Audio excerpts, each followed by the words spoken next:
యువ తెలంగాణ కావాలన్నా వృద్ధుల తెలంగాణ కావాలన్నా? రేపో మాపో సత్యనా కొడుకులకు కూడా ఇలా ఎమ్మెల్యే పదవులు, ఎంపీ పదవులు, మంత్రి పదవులు, అదేవిధంగా నామినేటెడ్ పోస్టులు, ఎమ్మెల్సీ పోస్టులు. ఈ తెలంగాణ రాష్ట్రం 1200 మంది విద్యార్థులు బలిదానం చేస్తే తెలంగాణ వచ్చింది.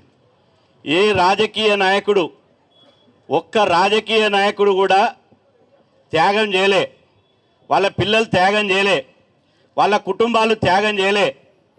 ఈ తెలంగాణ వస్తే నా తెలంగాణలో రేపు నాకు కొలువులు దక్కుతాయి, నా తెలంగాణలో నాకు రేపు ఆత్మగౌరవం దక్కుతుంది. నా తెలంగాణ ఇవాళ కోట్లాది మంది ప్రజల కోసం తెలంగాణ కావాలని ఆంధ్ర పాలకుల మీద మనం పోరాటం చేస్తే ఇవాళ ఎట్లయింది తెలంగాణ? చీమలు పెట్టిన పుట్టలు పాములకు నిలయమైనట్టు అయిపోయింది. వాస్తవంగా చాలామంది 70% మంది ప్రజలకు పుట్ట ఏది పెడుతుందంటే పాములు పెడతాయి అనుకుంటారు. ఎందుకంటే పాములే దొరబడతాయి కదా. నిజంగా వాస్తవంగా చీమలు కష్టపడి పుట్టని నిర్మిస్తాయి.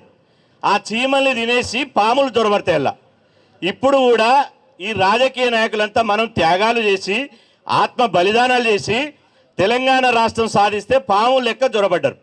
కాబట్టి మనం ఏం చేయాలి? పాములను తోకబట్టుకొని బయటికి గుంజి నాదస్వరంతో గుంస్తావా, తోకబట్టుకొని గుంస్తావా, కానీ వీళ్ళని బండకేసి కొడితే తప్ప మనకు ఉద్యోగాలు రావనే విషయాన్ని అర్థం చేసుకోవాలి. ఇవాళ రాజకీయాలు ఎట్లయిందంటే మనకు బాగా ఆలోచిస్తూ అనిపిస్తుంది. మొన్న జూబ్లీ హిల్స్ ఎన్నికల్లో మాగంటి గోపీనాథ్ గారు చనిపోయారు. 6 నెలల్లోపే ఆ ఎన్నిక నిర్వహించాలట. 6 నెలల్లోపే, ఒక్కరోజు 1 గంట కూడా ఆలస్యం చేయొద్దు. 6 నెలల్లోపే ఆ ఎన్నిక నిర్వహించాలని చెప్పి ఆ ఎన్నిక నిర్వహించారు. మరి నేనంటున్నా, ఒక ఉద్యోగస్తుడు రిటైర్మెంట్ అయితే మరి 24 గంటలలో ఆ ఉద్యోగాన్ని కూడా భర్తీ చేయాలి కదా. రాజకీయ నాయకులు చనిపోతే, రిటైర్మెంట్ అయితే, ఒక ఖాళీలు ఏర్పడితే రాజకీయ నిరుద్యోగుల కోసం మాత్రం ఆగమేఘాల మీద వాళ్ళకు బడ్జెట్ శాంక్షన్ ఉండదు, ఏది కాన్సెంట్ ఉండదు, ఫైనాన్స్ డిపార్ట్మెంట్ ఉండదు, ఏది ఉండదు. వాళ్ళకు మాత్రం ఎలక్షన్ల మీద ఎలక్షన్లు, కలెక్షన్ల మీద కలెక్షన్లు, ఈ 2 నడుస్తాయి. మరి రాజకీయ నిరుద్యోగుల మీద ఉన్నటువంటి ప్రేమ ప్రభుత్వాలకు నిరుద్యోగుల మీద ఉండాలి కదా. నిరుద్యోగుల బాధ అది అనుభవిస్తే తప్ప ఎవరికి తెలియదు. నిరుద్యోగుల బాధ అనుభవిస్తే తప్ప ఎవరికి తెలియదు. ఇక్కడ నేను చూస్తున్న రోజు వచ్చేటప్పుడు ఈ అశోక్ నగర్ కానీ, దిల్సు నగర్ కానీ చుట్టుపక్కల ప్రాంతాల్లో నిరుద్యోగులు ఇంటికి పోలేక, చేతుల చిల్లి గవ్వలేక, రేపు వస్తుంది, మాపు వస్తుంది, కళ్ళల్లో ఒత్తులు పెట్టుకొని నోటిఫికేషన్లు వస్తుందని చెప్పి ఎదురు చూసి కనీసం ఖర్చులు లేక ఇవాళ 70% మంది నిరుద్యోగులు 5 రూపాయల భోజనం తింటున్నారు. 70% మంది నిరుద్యోగులు. మరి నిరుద్యోగుల ఉసురు ఊరికనే పోతుందా? నిరుద్యోగులు తలుచుకుంటే కేసీఆర్ పామదులో పోయిండు. మరి ఇదే నిరుద్యోగులు ఐక్యమైతే పిడికెలి బిగిస్తే రేవంత్ రెడ్డి మొనగాడ, మోనార్క, ఇవాళ రేవంత్ రెడ్డి పోడా, మళ్ళీ కొడంగల్ కాదు ఏ నల్లమల్లకి వెళ్ళి వచ్చిండో మళ్ళీ అదే నల్లమల్లకు పోయేటువంటి పరిస్థితి ఉంటుంది. ఇవాళ రాష్ట్రంలో ఇవాళ సర్పంచ్ ఎన్నికల నోటిఫికేషన్, మున్సిపల్ ఎన్నికల నోటిఫికేషన్, రేపో మాపో జెడ్పీటీ ఎంపీడీసీల నోటిఫికేషన్, అదేవిధంగా ప్రేమ్ సాగర్ రావు ఏమన్నా కినిమీకైతే అది notification, Jubilee hills notification, ఇంకోడైనా Danam Nagender రాజీనామా చేస్తే దాని నోటిఫికేషన్, ఇవాళ ఎలక్షన్ల నోటిఫికేషన్లో ఉన్నాయి. ఇవాళ నిరుద్యోగ సమాజం ఒకటే అడుగుతున్నది, బిడ్డ మాకు కావాల్సింది ఎలక్షన్ల నోటిఫికేషన్ కాదు, ఇవాళ మాకు కావాల్సింది నిరుద్యోగ నోటిఫికేషన్ కావాలి, ఉద్యోగాల నోటిఫికేషన్ కావాలని చెప్పి ఇవాళ నిరుద్యోగ సమాజం అడుగుతున్నది. ఇవాళ 1% ఇవాళ చాలామంది మాట్లాడారు, మళ్ళీ దానికి జోలికి పోను. ఇవాళ పాలన ఎట్లా ఉండాలంటే రేవంత్ రెడ్డి గారికి నిజంగా తెలివి ఉంటే, ఆయన అడ్వైజర్లు మంచిగా ఉంటే ఇవాళ తెలంగాణ ప్రభుత్వ వ్యవస్థ శరవేగంగా జెడ్ స్పీడ్ తోటి పాలన పోవాలంటే ఈ ముసలోని, షుగర్ ఉన్నోని, బీపీ ఉన్నోని, లేవలేనోని, లేచినోని ఆ కుర్చీలో కూర్చోట్టే బదులు ఇగో యువతరాన్ని, నవతరానికి ఉద్యోగాలు ఇవ్వు, నీ పాలన 100కు 100% జెడ్ స్పీడ్ తోటి పోతుంది.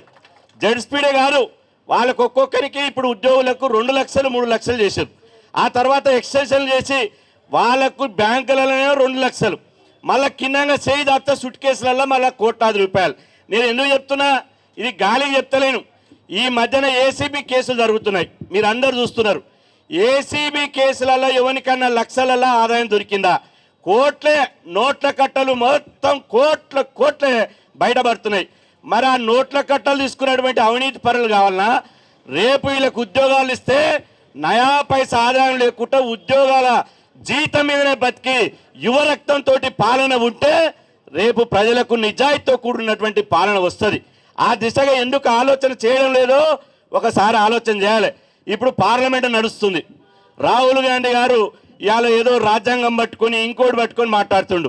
రాహుల్ గాంధీ గారు ఒక్కసారి రాష్ట్రం వైపు చూడు. ఇక్కడ బీసీ రిజర్వేషన్ అమలైతలేవు, ఉద్యోగాల నోటిఫికేషన్లు అమలైతలేవు, నిరుద్యోగులంతా రోడ్ల మీదకి వస్తున్నారు. ఇవాళ కళ్ళల్లో ఒత్తులు పెట్టుకొని నోటిఫికేషన్లు ఎప్పుడు వస్తాయని చూస్తున్నారు. కాబట్టి రాహుల్ గాంధీ గారు నిజమైనటువంటి ప్రజానాయకుడు అయితే ఇవాళ ఆయన ఆలోచన చేయాలి. నేను చివరి ఒక మాట చెప్తున్నా. రాహుల్ గాంధీ గారు నాకు తెలిసి ఫిబ్రవరి 21 నాడు హైదరాబాద్కు వస్తున్నాడు. ఫిబ్రవరి 21 నాడు హైదరాబాద్కు వస్తున్నాడు. ఈ కవాతు నిరుద్యోగ కవాతాన్ని ఈడ పెట్టారు. నేను అంటున్నా మళ్ళా రాహుల్ గాంధీ గారు వచ్చినప్పటి నుంచి వచ్చే రోజు అశోక్ నగర్ నుంచి శంషాబాద్ ఎయిర్పోర్ట్ వరకు కవాతు పెట్టండి, నిరుద్యోగ కవాతు పెట్టండి. రాహుల్ గాంధీ గారు నోటిఫికేషన్లు ఇవ్వకుండా, ఉద్యోగ నోటిఫికేషన్లు ఇవ్వకుండా ఎయిర్పోర్ట్లో అడుగు పెడితే ఆయన వచ్చేలోపు మనకు నోటిఫికేషన్లు ఇస్తేనేమో పూలదండలేద్దాం, లేకపోతే ఏం చేయాలిగా మనం పూలదండలు నోటిఫికేషన్ ఇవ్వకపోతే రాళ్ల వర్షం కురిపించవలసినటువంటి అవసరం ఉంది అని చెప్పి ఈ సందర్భంగా తెలియజేస్తూ, నిరుద్యోగులు ఒంటరి కాదు, మీకు యావత్తు బీసీ సమాజం అండగా ఉన్నది. అంతా ఎస్సీ ఎస్టీ బీసీ మైనార్టీ బిడ్డలే, పేద వర్గాల బిడ్డలే. బలిసిన వాళ్ళంతా ధనవంతులు ప్రపంచ దేశాలకు వెళ్ళిపోతున్నారు. వాళ్ళు వాళ్ళ తాతలు ముత్తాతలు అక్కనే ఉన్నారు కాబట్టి వాళ్ళందరూ అక్కనే పోతున్నారు.